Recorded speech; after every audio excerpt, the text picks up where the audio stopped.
On the show today, global stock markets plunge further as coronavirus impact bites harder. And Egypt Air postpones resumption of flights to China. Plus, Kenya's power fuel year pre-tax profit slumps by 93%. Well, hello and welcome to Business Incorporated. I am BC at Debayo. Well, let's kick off the show with intraday numbers, and major markets here in Africa read at the intraday. And South Africa's DSE index took the heaviest impact by 1.28%, while the NSE here in Nigeria was marginally lower by 0.01%. Egypt's EGX 30 shed 1% at intraday, while Kenya closed negative on Tuesday. And major bourses in the Gulf slid at intraday today, mirroring the declines in the global stocks as concerns about the spread of the coronavirus grew after the United States warned Americans to prepare for the possibility of a pandemic. In the UAE, Dubai's index shed 1.96%, while Abu Dhabi's index lost 0.93%. Qatar shaved off 1.6% at intraday, while Saudi's index was lower by 0.86%. And European markets continue their negative trend today, with the coronavirus outbreak continuing to weigh on global investor sentiment. Let's cross over to the Frankfurt Stock Exchange now, where Chelsea Delany is standing by to tell us more from the European scene. Chelsea, European stocks remain under pressure as the COVID-19 continues to spread across the continent. How could this impact European businesses? Well, the long-term impact is really going to be determined by how much further this spreads. Just earlier today, a lot of EU officials, EU Commission officials, EU health officials were warning not to panic, that this still is not a pandemic, and they're saying that investors and businesses and citizens should really try and keep this in perspective. But we have already seen a significant financial impact on markets here in Frankfurt. The DAX is down again for the third straight day.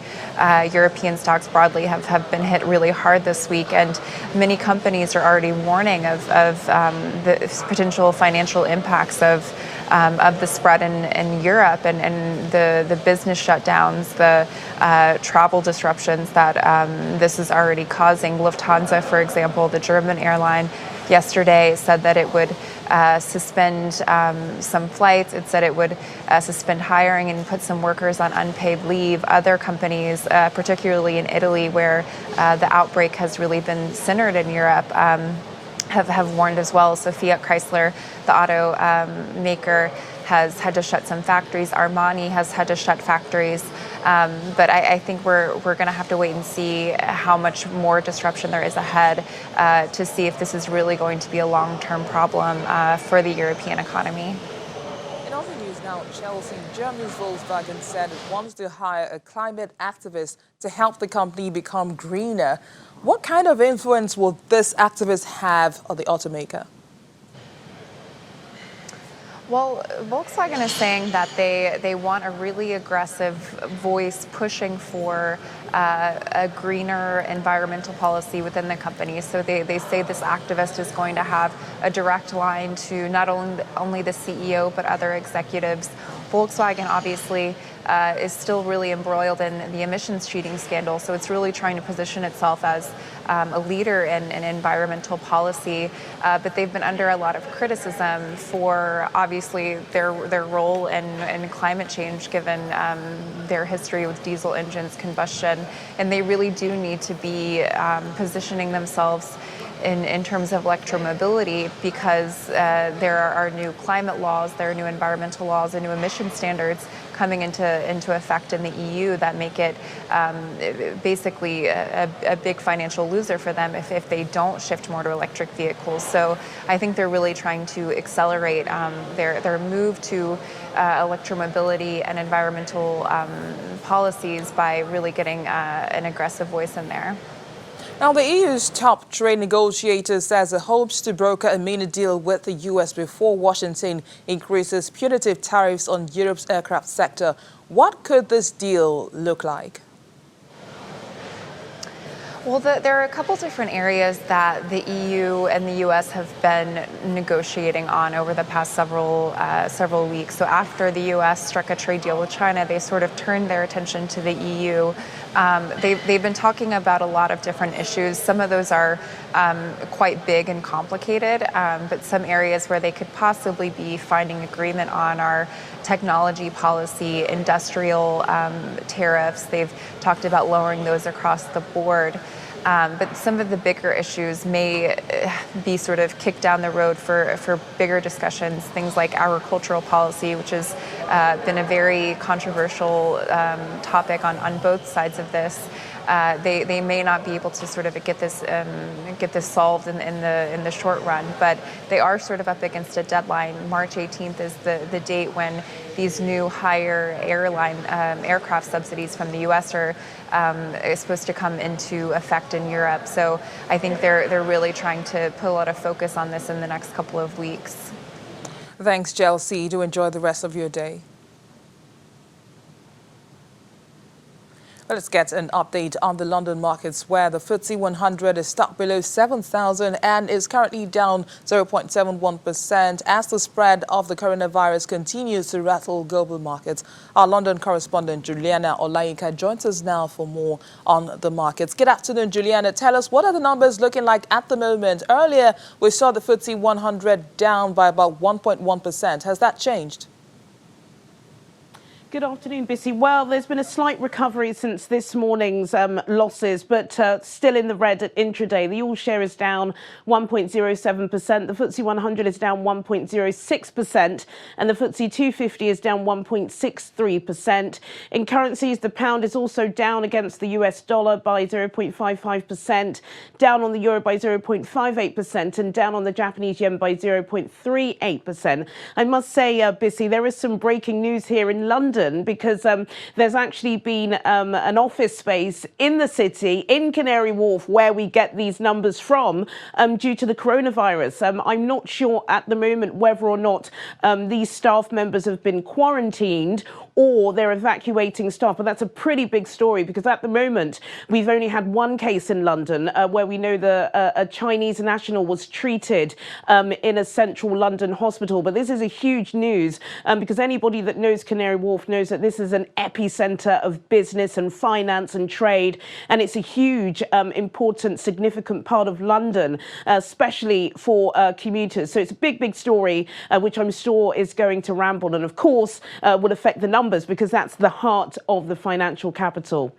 We have our eyes on that story, and I'm sure you'll be bringing us updates as they come in. But meantime, the impact of the deadly coronavirus, of course, continues to bite harder. And this time, drinks giant Diageo, owners of Guinness and many whiskey brands, has announced that the outbreak will cost the company £200 million in lost earnings this year. And that's because bars and restaurants in China are forced to close due to the outbreak. What more should we know about this profit warning?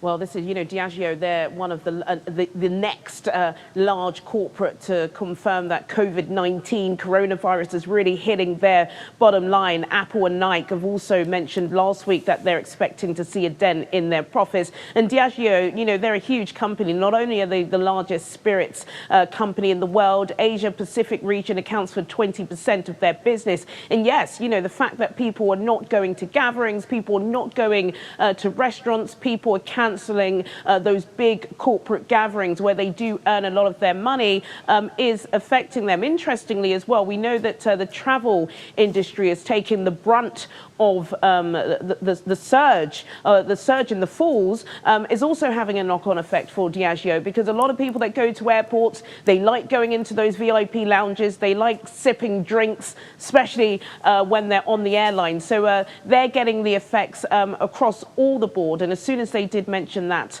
the announcement this morning, their shares were down by about 4.7%.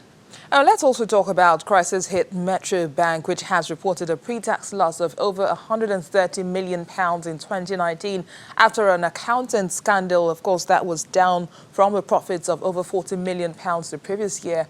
Apart from being forced to cut costs and more than half branch openings, how else is Metro Bank dealing with this? Gosh, well, they'll have to get themselves out of their scandals before they are likely to see a turnaround. And 2019 was a pretty devastating year for Metro Bank. They saw their market value drop by 90% in value. They lost their founder, Vernon Hill. They also lost their chief executive officer in the space of 12 months. And so there's no surprising that they've announced this profit loss at the end of 2019. One of the issues they have is their accounting scandal, which took place this time last year, and that was to the tune of £1 billion. They're still not over that. The Financial Conduct Authority is still checking the details of that accounting error. Also, as well, the Bank of England's, their Prudential Regularity Board is still looking into them, and they also have cases to answer in America because they were dealing with money that was coming in from Iran and other areas that was subject to sanctions. So a spokesperson for the bank did say that, they're coming out of 2019. They know it was a difficult year for them. They're completely re-strategizing, and they hope to return to profit by the time they're reporting full-year results for 2020. Many thanks, Juliana. Do enjoy the rest of your day, and we'll see you again tomorrow.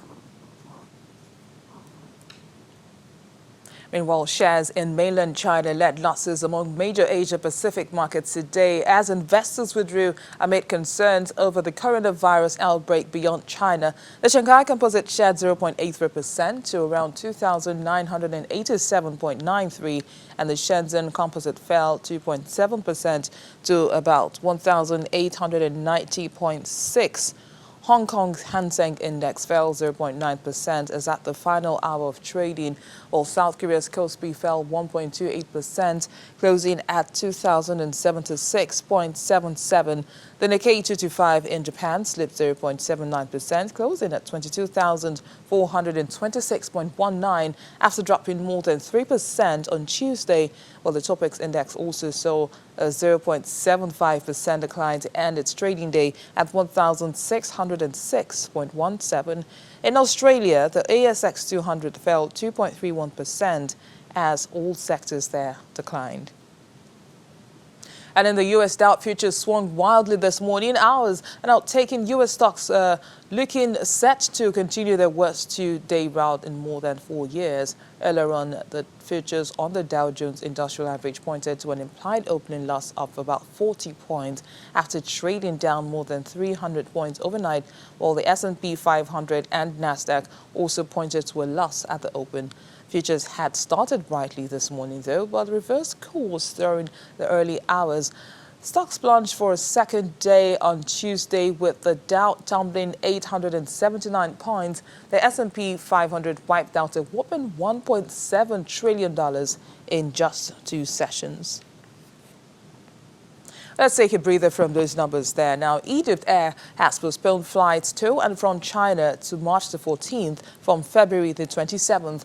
The airline, which suspended all flights to China on February the 4th over the coronavirus outbreak, had previously announced that it would resume a weekly flight to and from China starting from February the 27th. Egypt Air has asked all passengers affected by the cancellation of flights to contact relevant agencies for a refund or rescheduling.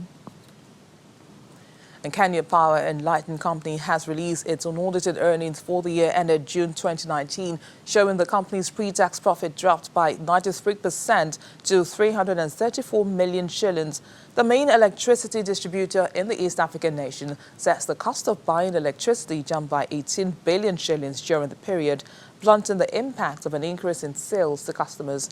Finance costs also went up due to higher short-term borrowings. The DISCO delayed publication of its results last November due to a vacancy at the Auditor General's office, which is responsible for auditing state-controlled firms. We'll be talking about the banking sector in Africa when we return in just a moment. Please stay with us.